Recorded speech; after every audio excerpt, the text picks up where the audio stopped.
কত সুন্দর শোভা করে আসছে, দেখ দেখ কত সুন্দর শোভা করে আসছে।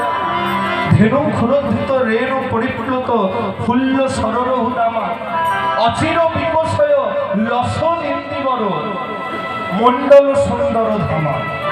অচির বিকশয়, চির বিকশয় এর উল্টো কি?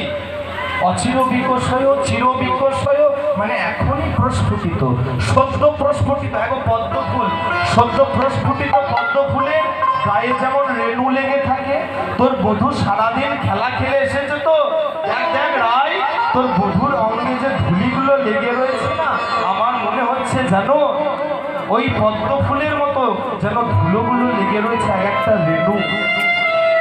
রেণু ক্ষুরোদ্ধৃত রেণু পরিপ্লুত ফুল্ল সররহুদামা মণ্ডল সুন্দর ধামা। এই যে মণ্ডল সুন্দর ধামা দেখে মনে হচ্ছে সৌন্দর্য সমূহের নিকেতন,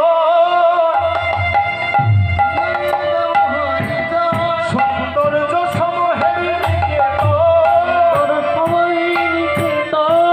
বংশীগণা মৃতের সদন মৃতের নিকেতন।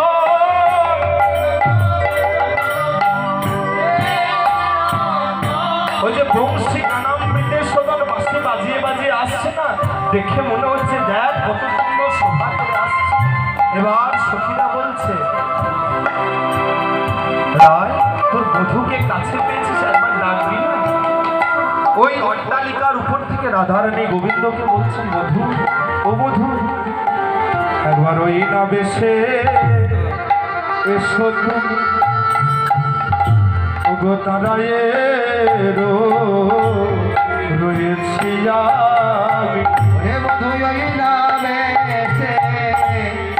এসো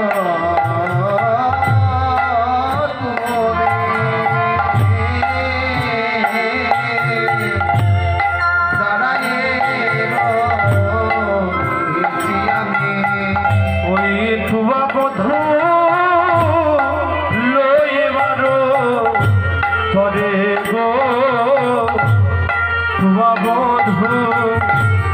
লইবার